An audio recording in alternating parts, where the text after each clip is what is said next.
Hey there, and welcome to another episode of Nutrition Essentials, a chewier version of our long running Health Essentials podcast. I'm John Horton, your co host with registered dietitian Julia Zumpano. How's life treating you today, Julia? Feeling great. I'm loving to see the sunshine, so it's nice to see that. So today we're going to be talking about the DASH diet, a very well-known science-backed diet that's been around for a couple decades now. Yeah, and Julia, I feel like the DASH diet is one of those things that we bring up on the podcast again and again and again. And that's the reason why we wanted to set aside a little bit of time to kind of break it down for folks and really get into what it means to be on the DASH diet. Yeah, the DASH diet has a lot of great science to support its use and a lot of great resources. It's a stricter plan, but it's very effective, and we'll find out some of the nuances that come with it. Well, and we always bring in an expert on these sort of things to kind of walk us through it. And luckily, we have that expert in-house, and that would be you. So we're really looking forward to kind of picking your brain and finding out what we should know if we're going to try the DASH diet to just improve our health. So happy to be here and talk through the details of the DASH diet. Well, let's get to it.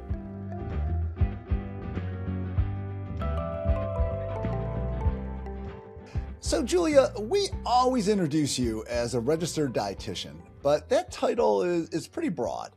Your actual specialty is working the nutritional angles within preventative cardiology. That kind of goes hand in hand with what we're going to talk about today with the DASH diet, right? Absolutely. I utilize the DASH diet frequently. The DASH diet is a diet that is used commonly for the treatment of hypertension. So I see that all the time in cardiology. Well, and that's what I know. I mean, the heart and what we eat is so tied together. And that's, I know we bring up the DASH diet a lot during our discussions and when they touch on heart issues and things like that. So we really did want to spend a little more time on it today. So I guess we should just start with the basics, which is, what is the DASH diet? Because I'm assuming it's not just eating really, really quickly. No, it does not include eating quickly, but I could see where you thought that. So DASH is an acronym. It stands for Dietary Approach to Stop Hypertension. That sounds a little more formal. So yeah, it is designed to help lower blood pressure. And it is a flexible, balanced eating plan. And it is based on the concept of eating more plant-based foods, eating lower fat foods, more dairy, and restricting sodium to attain that goal. Yeah, it has a really neat history. When I started doing a little research on it, one, I was surprised that it was as young as what it is, because I think if my memory's right, it goes back to like 1997.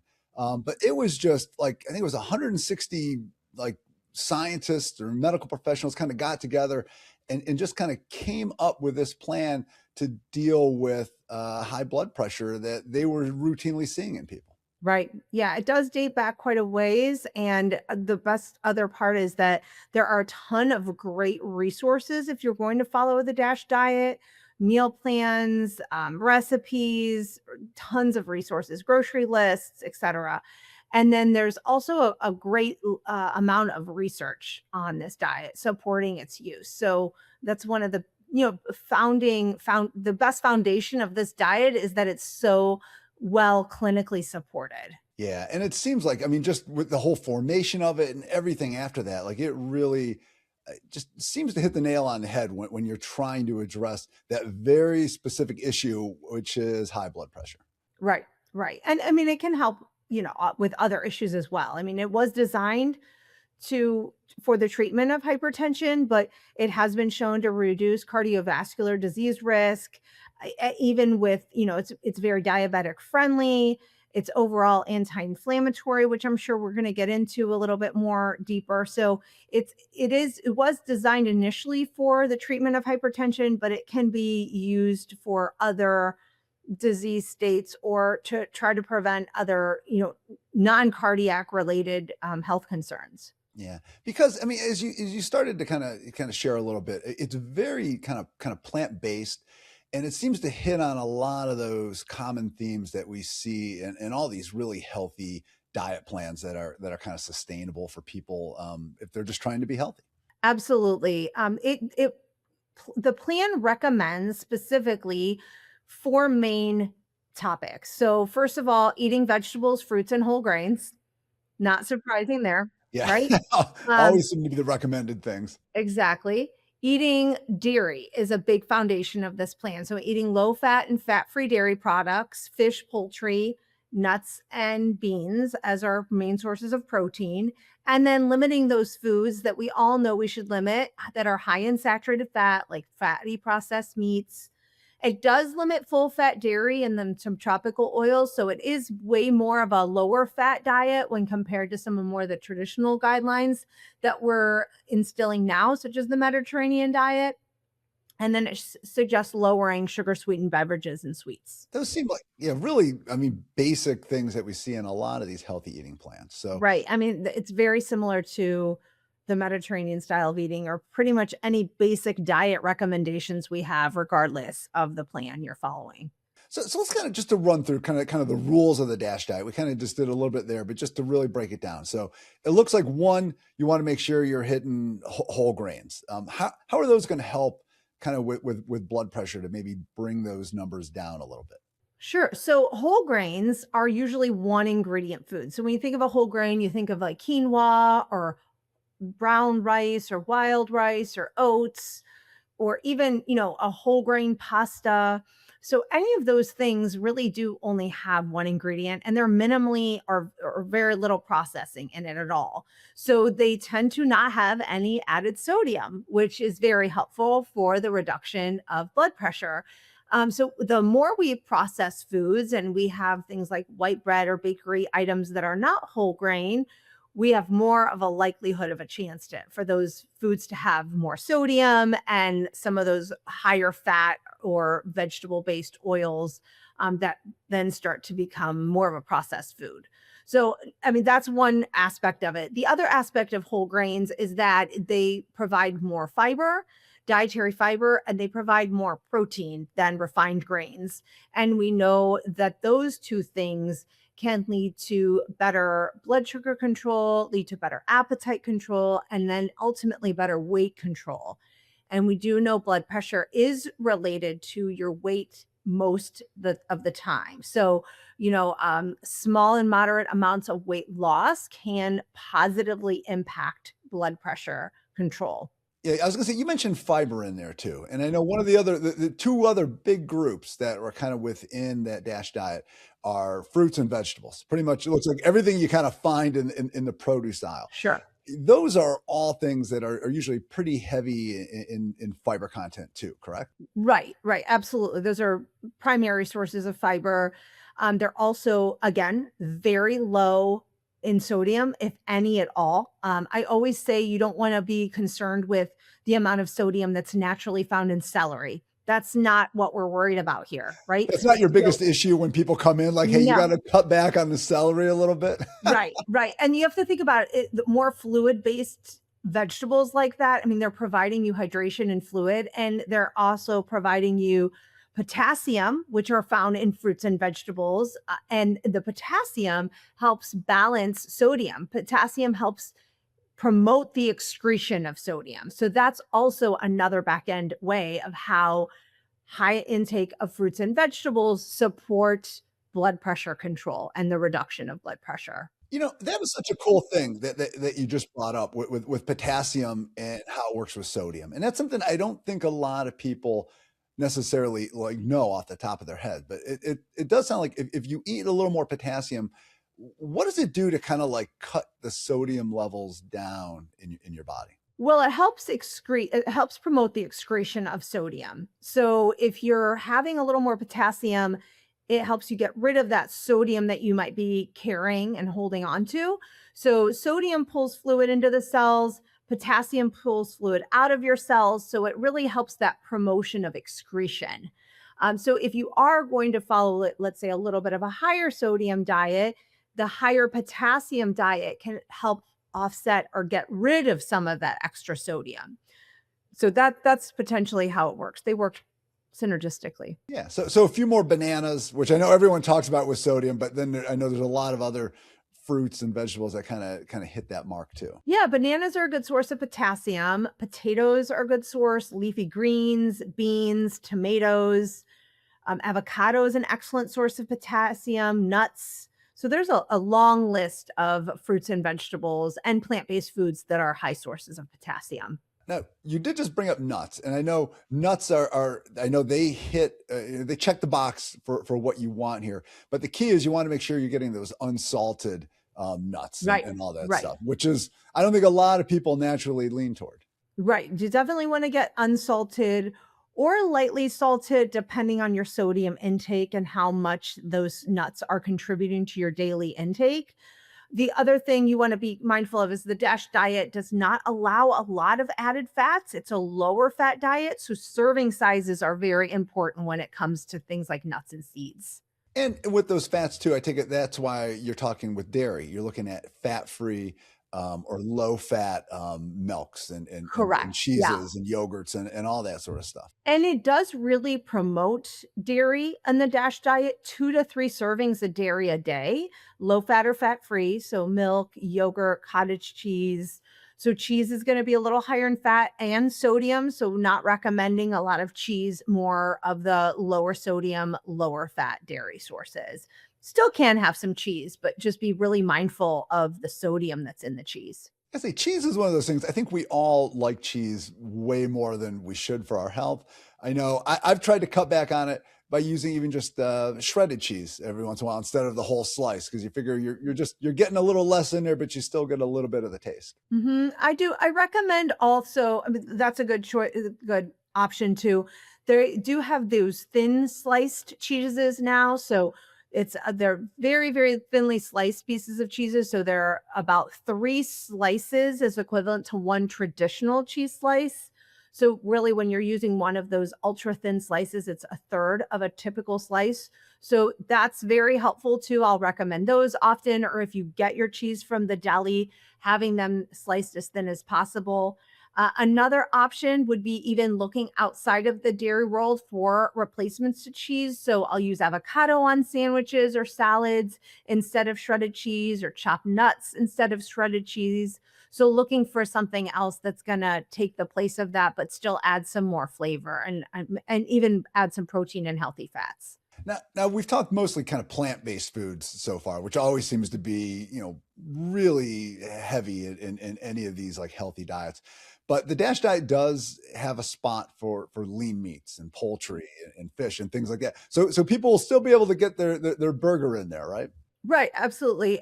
So the serving sizes for and one thing to note is that the DASH diet is specific, very specific. It provides a specific number of serving sizes per the appropriate caloric value. So at most, the DASH diet is based on a 2,000 calorie diet, and then it gives you the recommended amounts of servings in each food group based on that calorie level. So for meats, including poultry and fish, it's 6 servings or less a day, which is 6 ounces. So it's not very much. It's very little protein.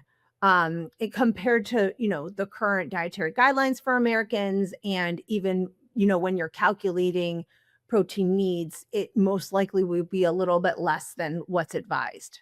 Yeah. Now I have to say, like going through that list, everything we went over, the whole grains and all the stuff that's in there, fruits and vegetables, you get some meat in there, the low fat dairy, nuts, seeds. I mean, that's pretty good eating. I mean, I hear that list and I don't go, man, I'm missing out on a lot of stuff. It does seem like a diet that includes foods that we naturally kind of gravitate to and want. Yeah, I would say that, the standard American diet does not gravitate to this amount of fruits and vegetables. So, just to give you a picture, on the 2,000 calorie diet, it's recommending 4 to 5 servings of vegetables and 4 to 5 servings of fruit. So, that's 8 to 10 servings a day. Most Americans are nowhere near that. It's suggesting 6 to 8 servings of grains. Again, most Americans are not eating grains, whole grains, and not in that quantity. And then 6 or less servings of meat, poultry, and fish. Again, Americans are eating about double that. So, and then fats and oils, only 2 to 3 servings, which is very little. A serving size is about a teaspoon of oil. So, a tablespoon of oil is 3 servings of fat. That is the very upper limit of the fat, allotted fat. So if you want nuts, seeds, peanut butter, etc., it's already taken. It's been used already. So you have to wait till the next day to get your fat allotment from that source. So I do feel that like when you look at the food groups, it looks phenomenal and it's great for someone who like more adheres to the style of a plant-based diet. But you just do have to be aware that the portions and the serving sizes are very specific to the caloric value. And if you do want to follow the diet strictly the way it is, you really want to practice portion control and be aware of what those serving sizes are. Yeah. And that's where I think we get into a little bit of kind of maybe some of the trickiness of the DASH diet. Because like I said, you see that list, you go, oh, this seems pretty good. I know we've talked and kind of laughed a little bit. You're not the biggest fan of the DASH diet, and it sounds like a big reason for that is just some of these kind of the restrictions that are in place and some of the rules and things like that. It can get a little more complicated than maybe what it seems on the surface. So as I mentioned, I think it's a very solid diet, very science backed. Although when you go to put it in practices, which is my job, right? I'm meeting the patient where they're at. I may have, a 65-year-old African American male with high blood pressure. So when I present this 2000 calorie diet to him, it's very opposite of the way he's used to eating.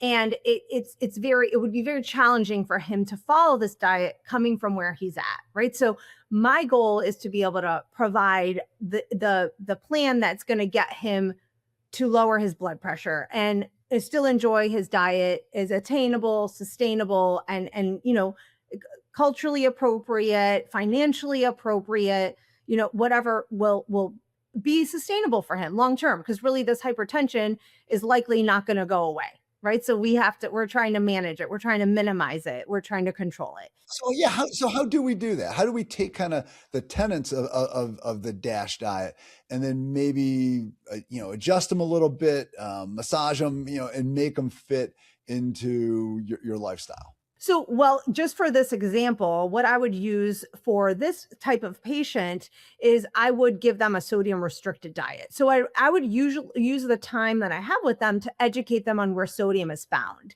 and educate them on how to read labels and educate good alternatives to some of the foods they may be choosing, what the label should read in regards to sodium, what our targets are for sodium, how much sodium you should have in a day. So that's where I tend to spend more time. And then I, of course, just kind of naturally encourage the low sodium foods that are very nutrient dense, like fresh fruits and vegetables and whole grains. But this diet is great for someone maybe who doctors may suggest try the DASH diet because it's already set up for them. The caloric value set up, the serving sizes set up, there's grocery lists, there's meal plans, there's everything you need to follow it, maybe without a dietitian or a nutritionist there to guide you through every step. So that is really the best part of the diet is it's a standalone diet. It can be followed without necessarily needing to meet with a dietitian because you have all the resources and steps there mapped out for you. But if you are meeting with a dietitian, that's where I will dig in deeper and say, well, let's really see where your sodium is coming from. Let's try to target those sources and come up with better choices so we can make a bigger impact. And if they're willing to follow and would like to follow this specific strategic plan, I'm very supportive of that. But most people don't have the time to measure and weigh out their foods and, track all their serving sizes. And to be honest, most people would prefer to eat a little bit more in the protein area, a little bit more in the fat area. And then with the lower carb trends, most people like to have a little less carbs. They might feel better on that type of plan. Or their activity may not be able to support that high intake of carbohydrate. So it's just that fine dance of a balance of, where the patient is at, where they want to be, and how much work they want to put into getting to that point. And I know, we've talked often on this podcast about looking at reading labels and looking closely. I know I've started looking a lot more closely since we've, been talking for 2+ years now and doing this. And it's amazing how much sodium are in things that you wouldn't think. Condiments, they're huge. If you get those little those prepared rice packs, those are just sodium bombs. I'm always shocked when you look, you go, oh, this sounds great. This rice bag where you heat it up, whatever. And then you look at the back and it's like, 50% of your sodium for the day is in this one little pouch of rice. And that's just, that's bonkers. Right. So yeah, you can make a lot of headway just through label reading and being more educated on what food you're purchasing and putting in your mouth. So you mentioned some of the big hitters like condiments and, prepared foods. So ready prepared rice or noodle dishes, anything in a Soup. can. Soup Yeah, is still soups are very high, but like processed meats, Americans eat a lot of processed meats and deli meats. So that's one of the biggest contributors. Processed cheeses, another huge contributor. Bread products, the whole bakery bread aisle, especially if it has a long shelf life, those are a very, very large sources of sodium, and not maybe individually, like maybe a slice of bread has 200 milligrams of sodium.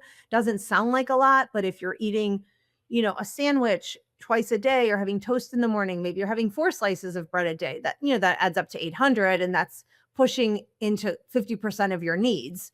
The DASH diet is based on a fairly low sodium diet. It's 1,500 milligrams to 2,300 milligrams of sodium for the day based on the caloric intake. That's a big drop down. So you can see where it would make a big difference, but two, where it would also be very difficult at times to kind of meet, stay under that bar. Yeah, absolutely. Now, you mentioned a little bit ago the Mediterranean diet, which I know anybody who's listened to this podcast has heard, again and again and again. It seems like the Mediterranean diet and the DASH diet are often kind of thrown out there as two really good options. Right. How do they compare? If somebody's looking at these, what's the main difference you're going to have if you go with one versus the other? Sure. So the primary goal of the DASH diet is to lower blood pressure, hypertension. The Mediterranean diet really promotes overall longevity and prevents chronic disease. So we're looking at two different specific goals. Now, we do know that the Mediterranean diet does reduce cardiovascular disease risk, as does the DASH diet. So they do kind of cross over there. The sodium limits are different. I just mentioned the sodium restriction for DASH is between 1,500 to 2,300 milligrams. There is no sodium restriction for Mediterranean. It really just does focus on whole foods that therefore would support a naturally lower sodium diet because it eliminates a lot of processed foods. The other piece we've talked about again is the dairy. 2 to 3 servings of dairy for the DASH diet. And there's very little dairy on the Mediterranean diet. Most of the dairy in the Med diet is yogurt and a little bit of sprinkling of cheese here and there, but not daily. They're again in moderation. Yeah. Do you find that people can kind of almost blend the two together maybe and find the parts that kind of work best for them and kind of make their own Med Dash diet or something like that? So there is a diet called the Mind diet, and it is kind of a blend of the two, the Mediterranean and the DASH, and it has been shown to support cognition and mental health and cognitive decline. So it helps support that. So it does kind of mend those two diets together. So you certainly can mend those together. What I often do in clinic when I see patients is that I give them a sodium restricted diet and then I give them the Mediterranean diet. So we kind of mend them together in that sense by restricting the sodium, but providing the facets of the Mediterranean diet that is a little bit more loose, not so strict. I was going to ask that. Is the DASH diet something that's effective if your blood pressure is really high and you need to kind of see some instant results? Do you have times where maybe a patient will start on the DASH diet, kind of bring it down a little bit, and then maybe you can start loosening it up a little bit, maybe go more to the Mediterranean one, something where that sodium comes up a bit, still isn't, at peak levels, which I think a lot of people are way too high, but just, you kind of bring it down and then you can kind of adjust afterwards. Well, so usually I try to keep the sodium pretty stable between 1,500 and 2,300. I try to keep it within that range. But what I do is maybe adjust the foods a little bit. So instead of adjusting the sodium, I may be a little more lenient. We didn't talk about fats, but fats are a big difference between the Mediterranean DASH. I think I mentioned that the DASH diet only allows 2 to 3 fat servings a day. And so it really does limit total and saturated fat and plant-based fats. It just limits all fats. And the Mediterranean diet is very emphasizes fats. There's an emphasis on the use of extra virgin olive oil. There's an emphasis on the use of nuts and seeds. So that's vastly different because the fat can be almost double when you compare the diets together or against each other. So instead of looking at sodium, what I do is keep sodium the same, but I start to add maybe a little bit more of the fats and maybe a little bit more of the protein in the diet to allow for more variability and flexibility. Yeah, and that's where it seems like there is a little bit of a build your own component if you do it right. Um, how do people know where to go with that and how to make those adjustments? Is this a matter of you kind of experiment a little bit on your own, or you just kind of talk it through with your healthcare provider or a registered dietitian? Where should what steps should people take? Well, the best would be if you do have a registered dietitian to be able to meet with to, navigate through this. If you just choose to start on the DASH diet, which is again a very highly structured, very strict, exact daily targeted plan, you should just decide to start that way and you're doing great on it. There's no harm in continuing. But if you're looking to expand a bit, kind of venture out and provide more flexibility, I think meeting with a dietitian is ideal if you have that option. If not, you can discuss it with your healthcare provider. Or another great option is just to kind of do your research on the Mediterranean diet and start to incorporate a little bit more of the facets of that diet. So naturally starting to maybe increase intakes of protein slightly, adding a little bit of Greek yogurt in the diet, and then also increasing fats slightly, plant-based healthy fats like extra virgin olive oil, nuts and seeds. Yeah. Do you usually recommend that somebody just kind of jump right into a DASH diet if they're going to do it? Or, I mean, you kind of like slowly kind of work your way in, maybe cut out some of those highly processed foods that we talk about, those fried foods, things like that, sub in a few extra fruits and vegetables, and then just kind of slowly bring it down to that kind of more to where the plan is. It depends. It depends. Some people do better with an all or nothing plan. Some people like to transition slowly. But I think the first step should always be looking at what you're eating and what are your biggest sources of sodium. I think that's definitely the first step. That's what I do. I take an umbrella look at, the whole diet history and really see where the sodium's coming from. And then I try to target that because that's that low hanging fruit, right? That's going to make the biggest impact.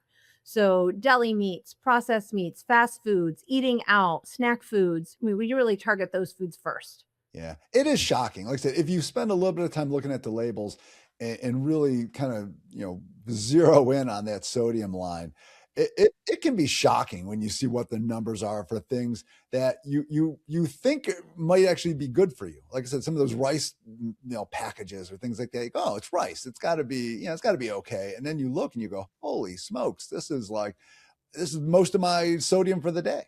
Yeah, any convenient food you're going to get in trouble with there. I'm just being mindful of serving sizes and sodium, like you mentioned. Even like things that are healthy, as you mentioned, like canned beans, trying to get more beans in the diet and using canned beans or, salad dressings, even if they're made with olive oil, can still contain a lot of sodium. A lot of people use like olives or pickled vegetables. Those can contain a lot of sodium. So just being mindful of those intakes. And like eating out is so high in sodium. I mean, most of us are very busy.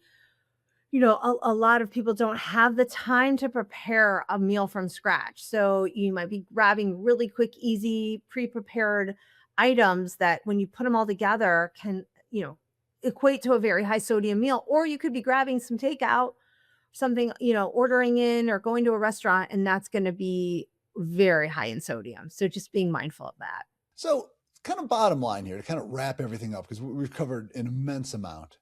If somebody's looking to, they have high blood pressure, they want to make some dietary changes, and they look at the DASH diet and go, all right, maybe this is the solution. what would your recommendation be to them when they're considering what to do and whether they should just jump in and kind of eat that way? I don't think there's any harm in starting it. I'd say if you have the resources available to you, go ahead and get started. Give it a get. I usually tell people take it in 2 week increments. Just say, I'm going to follow this diet for 2 weeks and see how I feel. And then, make note of your blood pressure. Of course, that's why we're following it. So it's really important to have a baseline blood pressure, understanding where your baseline blood pressure values are, and then measuring your blood pressure as you go along through the diet and seeing the change. And that's a huge incentive for people to change, right? So you what may also see the scale moving a little bit towards the right direction. Am I tipping the scale, losing a little bit of weight? That is making me feel better. And as these two things come down, then most of the time we can move a little more. Activity is a little easier to do. Your blood pressure is better controlled. You're feeling better when you're exercising. You're losing a little bit of weight. You're moving a little bit easier. That is going to support your blood pressure coming down even further. So, we're kind of utilizing many aspects here into the control of blood pressure. And then, you get to a good point where you have some flexibility. You're exercising regularly, you've lost some weight, you're limiting your sodium, your blood pressure readings have come down significantly. And then you can even start to play around with that, add a little healthier, add a little more healthy fats. Add a little bit more fish, whatever you want to get a little bit more flexible with. But that's where you can, play around with it and be educated on the DASH diet as well as the Mediterranean diet, or even better yet, meeting with a registered dietitian to help you navigate through the next steps. How quickly do people typically see results? I mean, we're very much in a results oriented world, and I think people want to see it instantly. Yeah, I mean, I think that 1 to 2 week like if you do follow this for 1 to 2 weeks, and you do check your blood pressure, I am pretty guaranteed you'll see some results. Wow. Well, Yeah, I mean, but then you got to stay on it. I take it then if you revert back to the way you were eating, it's going to go right back into that trouble zone. exactly. It's like your weight. Yeah, you follow a plan for a couple weeks, you lose a couple pounds, you go back to your normal eating habits. You're just going to regain it back, right? So it's consistency. Yeah, I think we've all been there a few times. So, all right. So, I guess kind of final thoughts to wrap everything up here with the DASH diet. What if people are looking at it? Yes, no, or what should they know going into it? So biggest thing is knowing how it is a very controlled diet. So it has strict targets, specific serving sizes. I think I mentioned the 2000 calorie plan, but there are other plans available based on your caloric value. So it starts at 1200 calories, allows for a 14 to 1600 calorie plan, 18 to 2000. And then for those who have greater needs, 2,600 calories. So it does provide a lot of great plans. So just figuring out what the appropriate caloric value is for you is the first step. So, doing, an estimated needs, trying to find out what your calorie needs are, and then following the appropriate caloric plan for you. And then just work through it. See, take your blood pressure, see if you're getting results, and then it sounds like there's always some room to maneuver within it, and you can make some adjustments. You don't necessarily have to feel like you got to follow the plan, step by step exactly. You can make some adjustments to fit your lifestyle also. You can. It may be best off if you follow it strictly for the first couple weeks, just so you really understand the reasoning behind it. So you understand the low sodium, the higher potassium, the higher plant based, the lower protein. The reasoning behind all of that is to produce this benefit, this outcome of lowering your blood pressure. So if you are following it without supervision of a registered dietitian or a healthcare provider, it would be great if you could at least commit to 2 weeks of following it strictly as associated with the caloric value. So you have to look at the serving sizes and try to keep track of that. So I do recommend logging your food, whether you use an app or just, in a notebook, keeping a food diary. That will help you keep you on track, utilizing serving sizes. So like looking at measuring cups and spoons and teaspoons, and even a food scale if you have that available, to really look at how much you're eating volume wise, and try to follow it as strictly as you can for a couple weeks, and then kind of see what you like about the diet, what you find restricting with the diet, what you wish you could have more of, and then start to play around there. Well, I think that's a really good way to sum up kind of what the DASH diet is, kind of the DASH version of learning the DASH diet. And sounds like just look at the plan, get it in place, and do your best and see what kind of results you get. Absolutely.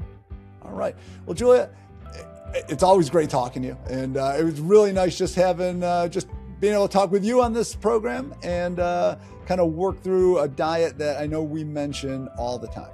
Yeah, it was great chatting about it. Well, if you liked what you heard today, please hit the subscribe button and leave a comment to share your thoughts. Till next time, eat well.